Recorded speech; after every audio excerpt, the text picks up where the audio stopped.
पिछलग्गू रहा हूँ। मतलब हमेशा उनके पीछे पीछे घूमता रहता था। जिस दिन मेरी दीदी को पता चला कि वो इस घर की सगी बेटी नहीं है और उन्हें बचपन में बदला गया था, उन्होंने मुझे एक मैसेज भेजा। छोटू, तुम्हारी नई दीदी घर आ रही है, तुम्हें मेरी साइड रहना है। जब वो घर आएगी तो हम दोनों मिलकर उसकी बैंड बजाएंगे। जिस दिन नई दीदी घर आई, उन्होंने एकदम पुराना और फीका पड़ा हुआ कपड़ा पहन रखा था और उनके चेहरे पर एक अजीब सी उदासी थी। मैं बस उन्हें अपा चाय अब्बास टी ऑफर करने ही वाला था कि तभी अचानक मेरी आंखों के सामने एक लाइव चैट यानी कमेंट्स की बाढ़ आ गई। उसमें लिखा था, लो भाई आ गए, अब ये विलन भाई बहन मिलकर इसे परेशान करना शुरू करेंगे। बेचारी हेरोइन यूनिवर्स की जिंदगी पहले ही इतनी खराब रही है, जैसे तैसे अपने असली घर पहुंची है और अब ये दोनों शैतान उसे तंग करेंगे। आगे एक और कमेंट था, कोई बात नहीं, अभी भले ही ये बेचारी लग रही है, लेकिन आगे चलकर ये इस कहानी की सबसे बड़ी बॉस बनने वाली है। चुटकियों में इन दोनों छोटे शैतानों को कंगाल कर देगी और ये दोनों सड़क पर भीख मांगने लायक रह जाएंगे। भाई, ये सुनकर मैंने सोचा, ना भाई ना, ऐसा तो बिल्कुल नहीं होने देना है। मैंने आगे बढ़कर तुरंत अपनी नई दीदी को गले लगा लिया और बड़े प्यार से कहा, दीदी, आपका घर में बहुत बहुत स्वागत है। बस उसी पल उस उदास सी लड़की की आंखों में एक चमक आ गई। दरअसल मैं और मेरी पुरानी दीदी बचपन से ही मम्मी पापा के लाडले रहे हैं। हम दोनों ऐशो आराम से पले बढ़े हैं और लोग हमेशा हमारे भाई बहन के इस रिश्ते को देखकर जलते थे। हमारा परिवार बहुत अमीर है, इसलिए हर साल हमारे बंगले पर बड़े धूमधाम से बर्थडे पार्टी होती थी। खासकर मेरी दीदी लीसिया, LSIYA। वो दिखने में बहुत खूबसूरत हैं, पढ़ाई में हमेशा अव्वल आती हैं, कमाल का पियानो बजाती हैं और टैलेंट के मामले में उनका कोई जवाब नहीं है। वो बचपन से ही शर्मा जी के बच्चों जैसी परफेक्ट रही हैं। और मैं तो हमेशा से उनका पिछलग्गू था। जब उन्हें स्कूल के सबसे पॉपुलर लड़के पर क्रश था तो मैंने उनके लिए लव लेटर पहुंचाया। जब वो क्लास बंक करके गेम खेलती थीं तो मैं उन्हें बचाता था। और जब उनका होमवर्क करने का मन नहीं होता था तो मैं रात रात भर जाग कर उनका होमवर्क करता था। ऐसा इसलिए था क्योंकि मैं इस ली परिवार का गोद लिया हुआ बेटा हूं। जब मैं छोटा था तो दीदी अक्सर मुझे चिढ़ाते हुए कहती थी कि इस घर की बॉस वही है, और अगर मैंने उनकी बात नहीं मानी तो वो मम्मी पापा से कहकर मुझे वापस अनाथालय ऑर्फनेज भिजवा देंगी। मैं इतना डर गया कि रोने लगा। बस उसी दिन से अनजाने में मेरी आदत सबको खुश करने वाली बन गई, प्लीजिंग पर्सनैलिटी। मैं दिन रात बस लीसिया दीदी के पीछे पीछे भागता रहता और हर वक्त दीदी दीदी करता रहता था। फिर एक दिन ऐसा आया जब दीदी ने मुझसे फिर से वही स्कूल के पॉपुलर लड़के क्रश के लिए नाश्ता लाने को कहा। मैं अभी आधे रास्ते ही पहुंचा था कि दीदी का मैसेज आ गया, हेरे छोटू, नाश्ता पहुंचाया क्या? मैं इतनी दूर से दौड़ता हुआ आ रहा था, हांफते हांफते मेरी हालत खराब थी। इतनी जल्दी कैसे पहुंचता? मैंने रिप्लाई किया, आपको पता भी है हमारे स्कूल की कैंटीन कितनी दूर है। अगली बार से मैं आपका ये काम बिल्कुल नहीं करने वाला। इस पर दीदी हंसने लगीं और बोलीं, तुम हर बार यही कहते हो कि नहीं करोगे, लेकिन आखिर में कर ही देते हो। वैसे हाल फिलहाल में मेरी सारी पॉकेट मनी उसके लिए गिफ्ट खरीदने में खत्म हो गई है, तो तुम्हारी पॉकेट मनी के पैसे बाद में दूंगी।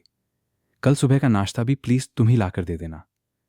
और हाँ छोटू, तुम्हारी नई दीदी घर आ रही है, तुम्हें मेरी साइड रहना है। जब वो घर आएगी तो हम दोनों मिलकर उस पर धावा बोलेंगे, यानी उसे मजा चखाएंगे, उसे जरा उसकी औकात दिखाएंगे। और सच में जैसे ही मैं घर पहुंचा, मैंने देखा कि मम्मी अपने साथ एक अनजान लड़की को लेकर आई हैं। वो लड़की दरवाजे के पास सबसे अंधेरे कोने में चुपचाप खड़ी थी। उसके काले बाल इतने लंबे थे कि उसकी आंखों को ढक रहे थे और उसने अपनी पलकें झुका रखी थीं। कोई भी उसके चेहरे के हाव भाव नहीं पढ़ पा रहा था।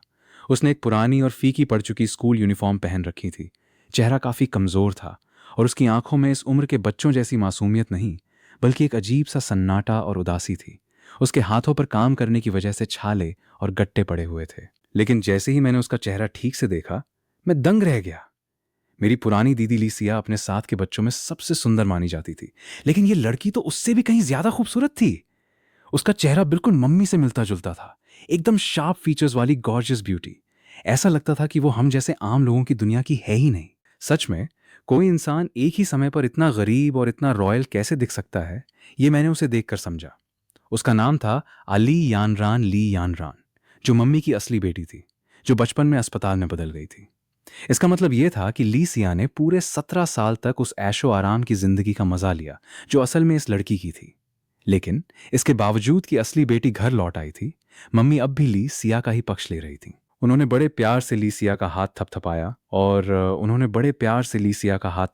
और उसे दिलासा देते हुए धीरे से कहा, तुम बिल्कुल मत घबराओ बेटा, तुम आज भी हमारे परिवार के लिए सबसे जरूरी और खास बच्ची हो। मैं ये सब अपनी आंखों से देख रहा था। मम्मी का ये बर्ताव देखकर मुझे समझ आ गया कि मुझे किस तरफ रहना है। मैंने यही तय किया कि मैं आगे भी ली सिया को ही खुश रखूंगा। दूसरी तरफ बचपन से बाहर भटकने और तकलीफें झेलने की वजह से ली यानरान के शरीर पर जगह जगह चोटों के निशान थे, लेकिन उसकी आंखें किसी भेड़िए की तरह तेज और जिद्दी थीं। उसने एक शब्द भी नहीं कहा, बस चुपचाप मम्मी को घूरती रही। उसकी उस ठंडी और गहरी नज़र ने मम्मी को अंदर तक झकझोर दिया। उन्हें अजीब सी घबराहट होने लगी। तब जाकर मम्मी उसके पास गईं और उसे गले लगाया। मुझे माफ़ कर दे मेरी बच्ची, इन सालों में तूने बहुत दुख झेले हैं। ली सिया ने जब ये देखा तो उसके मुंह से एक ठंडी हंसी निकल गई। वो तंज कसते हुए बोली, मम्मी, आप लोग ही असली परिवार हो। अब जब आप सब मिल गए हों तो फिर मेरा यहाँ क्या काम? मैं चली जाती हूँ। ये सुनते ही मम्मी घबरा गईं। उन्होंने तुरंत ली यानरान को खुद से दूर किया और दौड़कर ली सिया का हाथ पकड़ लिया। ये कैसी पागलों जैसी बातें कर रही हैं? तू हमेशा मम्मी की सबसे लाडली और प्यारी बेटी रहेगी। अब जहां मम्मी का ध्यान नहीं था, वहां ली सिया ने ली यानरान की तरफ देखकर अपनी भौहें उचकाईं और एक घमंड भरी मुस्कान दी। लेकिन ली यानरान के चेहरे के हाव भाव अब भी बिल्कुल ठंडे थे। लेकिन ली यानरान के चेहरे के हाव भाव अब भी बिल्कुल ठंडे थे।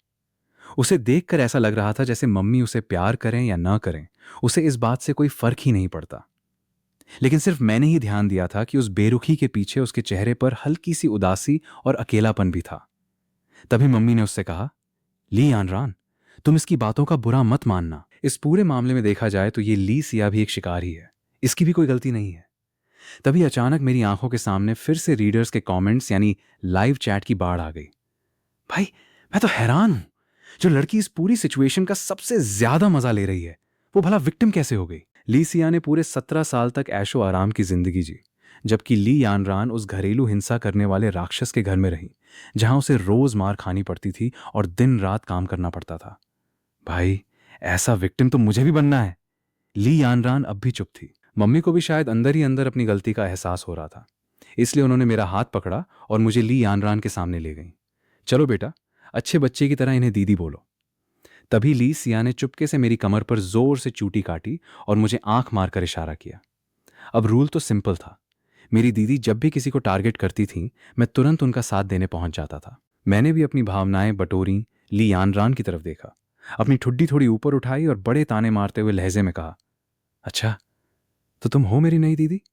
तभी मेरी आंखों के सामने रीडर्स के कमेंट्स फिर से चमक उठे। ओ भाई, मुझसे तो अब ये सब देखा भी नहीं जा रहा। हद है यार, बेचारी हेरोइन ने इतने सालों तक नरक जैसी जिंदगी काटी, जैसे तैसे अपने असली घर पहुंची, और अब यहां आते ही इन दोनों मतलबी शैतानों ने उसे परेशान करना शुरू कर दिया। कोई बात नहीं भाई, अभी भले ही ये बेचारी लग रही है, लेकिन आगे चलकर ये इस कहानी की सबसे बड़ी बॉस बनने वाली है। चुकटियों में इन दोनों छोटे शैतानों को कंगाल कर देगी। ऐसा रास्ता दिखाएगी कि ये दोनों सड़क पर भीख मांगेंगे और कचरे में से खाना ढूंढ कर खाएंगे। कंगाल? कचरे में से खाना ढूंढ कर खाएंगे? भाई, ये तो बिल्कुल नहीं होने देना है। मैंने ली सिया के नखरे उठाने में इतनी मेहनत की, उसे इतना खुश रखा, वो सब क्या इसीलिए किया था कि आखिर में मैं सड़क पर आ जाऊं? नहीं भाई, मुझे अपनी नैया डूबने से बचानी ही होगी। मैंने तुरंत अपना पासा पलटा, आगे बढ़ा और सीधे जाकर नई दीदी को गले लगा लिया और एकदम मीठी आवाज में कहा, वाह, ये वाली दीदी तो बहुत सुंदर है, मुझे ये दीदी बहुत अच्छी लगी। दीदी, मेरा नाम लीफे, लाइफे है, आपका घर में बहुत बहुत स्वागत है। वो लड़की एकदम दंग रह गई। उसके उस ठंडे और बेजान चेहरे पर आखिरकार एक अलग सा हाव भाव दिखाई दिया। जब मैंने उसे गले लगाया तो मैं महसूस कर सकता था कि उसका पूरा शरीर एकदम अकड़ गया था, जैसे उसे समझ ही नहीं आ रहा था कि वो इस बात पर कैसे रिएक्ट करे। और फिर उसने बड़े संकोच के साथ बहुत धीरे से अपना हाथ मेरी पीठ पर रखा। मैं मन ही मन मुस्कुराया और ली यानरान का हाथ पकड़कर सीधे डाइनिंग टेबल की तरफ ले गया। दीदी, आप कितनी कमजोर हो गई हो, ऐसे थोड़ी ना चलता है। चलो, खाना बिल्कुल तैयार है, आज आपको ढेर सारा खाना खाना पड़ेगा। ये देखकर रीडर्स पूरी तरह चकरा गए। अरे, ये क्या सीन है? ये विलन भाई अब ली यानरान को परेशान क्यों नहीं कर रहा? पक्का इसके दिमाग में कोई बहुत बड़ा खुराफात चल रहा है। ये ली सिया का चमचा है, आगे चलकर देखना, ये पक्का कोई न कोई बड़ी चाल चलेगा। खैर, जब हम सब खाने की टेबल पे बैठे तो मम्मी ने अपनी पुरानी आदत के मुताबिक नौकरानी से कहकर सारे अच्छे अच्छे और महंगे पकवान हम दोनों मेरे और ली सिया के सामने रखवा दिए, और बेचारी ली यानरान के सामने सिर्फ वो उबली हुई सब्जियां बची, जिन्हें मैं देखना भी पसंद नहीं करता था। तभी मम्मी को अचानक अपनी गलती का एहसास हुआ, तो उन्होंने बात संभालने के लिए तुरंत ली यानरान की प्लेट में स्वीट एंड सोर फिश टैंजरीन फिश का एक टुकड़ा रखा और बोली, ली यानरान, ये फिश बहुत टेस्टी बनी है, तुम ये खाओ। ली यानरान ने उस टुकड़े को देखा और बड़ी बेरुखी से कहा, मैं फिश नहीं खाती, मुझे सी फूड से एलर्जी है। मम्मी पल भर के लिए एकदम असहज एम्बैरेस्ड हो गई। उन्होंने बिना कुछ कहे तुरंत वो फिश का टुकड़ा वहां से उठाया और ली सिया की प्लेट में डाल दिया। ली सिया बेटा, तुम आजकल पढ़ाई में बहुत मेहनत कर रही हो, तुम ही इसे खा लो, मम्मी ने कहा। तुम ही इसे खा लो। ली सिया ने एक घमंडी मुस्कान के साथ कहा, थैंक यू मम्मी, मुझे तो ये फिश वैसे भी बहुत पसंद है, कल भी यही बनवाना। वैसे मम्मी, कल हमारे लिए एक बढ़िया सी फूड पार्टी रखोगे क्या? फिर उसने चुपचाप अपना खाना खा रहे मेरी तरफ देखा और मुस्कुराते हुए बोली, छोटे ने आज मुझसे कहा था कि उसका सी फूड खाने का बहुत मन है। क्यों फेई, सही कहा ना? ये सुनते ही मेरी आंखों के सामने रीडर्स के कमेंट्स फिर से चमक उठे। भाई, ये लड़की कितनी घटिया है, कितनी चालाकी से बातें घुमा रही है। इसे अच्छे से पता है कि हेरोइन को सी फूड से एलर्जी है, जानबूझकर ये नौटंकी कर रही है। अब समझ आया कि ये लोग क्या खिचड़ी पका रहे हैं। मैं तो बस उस दिन का इंतजार कर रहा हूं जब ये दोनों सड़क पर आ जाएंगे और पाई पाई के लिए मोहताज होंगे। वैसे मुझे याद आया, ये जो विलन भाई है ना, ये दिखने में काफी मासूम और सीधा है, इसलिए आगे चलकर कुछ बहुत बुरे और खतरनाक लोग इसके पीछे पड़ जाते हैं और इसकी जिंदगी तबाह कर देते हैं। भाई, ये पढ़ते ही मेरे मुंह का निवाला गले में अटक गया। मेरी तो भूख ही उड़ गई। अपनी जान बचाने के लिए मेरा सर्वाइवल मोड ऑन हो गया। मैंने तुरंत टिश्यू पेपर से अपना मुंह पोंछा और कहा, अरे नहीं मम्मी, सी फूड छोड़ो, मेरा तो sweet and sour chicken, cola chicken wings, mapo tofu और मशरूम चिकन सूप खाने का ज्यादा मन है। ये कहकर मैंने मम्मी का हाथ पकड़ा और उसे थोड़ा हिलाते हुए बड़े लाड से कहा, मैंने मम्मी के सामने थोड़ा लाड दिखाते हुए कहा, मम्मी प्लीज, मुझे तो यही सब खाना है ना। मम्मी को मेरा ये अंदाज हमेशा से पसंद था। उन्होंने प्यार से मेरी नाक खींची और हंसते हुए बोली, अच्छा बाबा ठीक है, कल शेफ से कहकर तुम्हारे लिए यही सब बनवा दूंगी, मेरे पेटू राम। अब ली सिया ने जब देखा कि मैंने परेशान करने के बजाय एक तरह से ली यानरान की मदद कर दी है, तो उसका चेहरा गुस्से से तमतमा उठा। लेकिन मैंने अपना सिर नीचे झुकाया और चुपचाप खाना खाने लगा, जैसे मैंने कुछ देखा ही ना हो। सच कहूं तो बचपन से लेकर आज तक मैं हमेशा उसकी हाँ में हाँ मिलाता आया था। उसकी हर बात मानना जैसे मेरी आदत बन चुकी थी, इसलिए उसे मना करना मेरे लिए भी बहुत अजीब था। अंदर ही अंदर मुझे एक अजीब सी घबराहट और थोड़ा पछतावा भी हो रहा था। लेकिन भाई, अपनी जान दांव पे लगाकर मैं उसके पापों का भागीदार नहीं बन सकता था। खाने के बाद मम्मी ने ली यानरान को उसका कमरा दिखाया, जो ठीक मेरे कमरे के बगल में था। मुझे लगा कि चलो, आज की रात तो खैरियत से कट गई। लेकिन तभी मेरी आंखों के सामने रीडर्स के कमेंट्स फिर से चमक उठे। हद है यार, इस विलन लड़की ने जानबूझकर हेरोइन के गद्दे और कंबल पर पानी डाल दिया। कितनी घटिया है ये।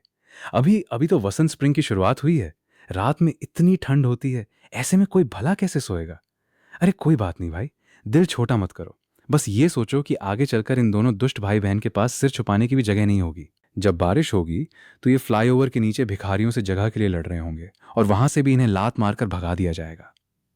ये सोचकर ही कलेजे को ठंडक मिल जाती है। रीडर्स के कलेजे को तो ठंडक मिल गई, लेकिन भाई यहां मेरी जान पे बनाई, मेरा तो बीपी हाई हो गया। मैंने एक सेकंड भी बर्बाद नहीं किया, तुरंत नंगे पैर ही बिस्तर से नीचे कूदा, अलमारी से एक नया और गर्म कंबल निकाला और सीधे उसके कमरे की तरफ भागा। मैंने बहुत धीरे से उसका दरवाजा खटखटाया। ली यानरान ने दरवाजा खोला। जैसे ही उसकी नजर मुझ पर पड़ी, वो पल भर के लिए ठहर गई। बाहर बिखरी हुई चांदनी उसके चेहरे पर पड़ रही थी जिसने उसके चेहरे के नक्श को और भी ज्यादा उभार दिया था। उसका वो खूबसूरत चेहरा देखकर मैं बस एक पल के लिए देखता ही रह गया। मैंने तुरंत होश संभाला, कंबल को ऊपर उठाया और कहा, दीदी, मुझे पता चला कि आपका कंबल गीला हो गया है, इसलिए मैं अपना कंबल आपके लिए लेकर आया हूं। वो ये सुनकर एकदम हैरान रह गई। उसने काफी देर तक बिना पलकें झपकाए मुझे देखा और फिर बहुत धीरे से बोली। उसकी आवाज में एक अजीब सा भारीपन था। तुम मेरे साथ इतने अच्छे से क्यों पेश आ रहे हो? मैंने अपने चेहरे पर एक बड़ी सी मुस्कान लाते हुए कहा, क्योंकि आप मेरी दीदी हो ना, और हम सब एक ही परिवार हैं, एक फैमिली हैं, एक परिवार। ऐसा लगा जैसे इन शब्दों ने उसके दिल को अंदर तक छू लिया हो। उसने बहुत धीरे से इन्हीं शब्दों को दोबारा दोहराया, एक परिवार। मैंने तुरंत हाँ में सिर हिलाया और कहा, हाँ दीदी, मैं बहुत समझदार हूं, मैं आपका पूरा ख्याल रखूंगा और हमेशा आपकी रक्षा भी करूंगा। ये सुनते ही उसके उस गंभीर चेहरे पर अचानक एक खूबसूरत सी मुस्कान आ गई। मैं बड़ी बहन हूं, तो मुझे अपने भाई का ख्याल रखना चाहिए और उसकी रक्षा करनी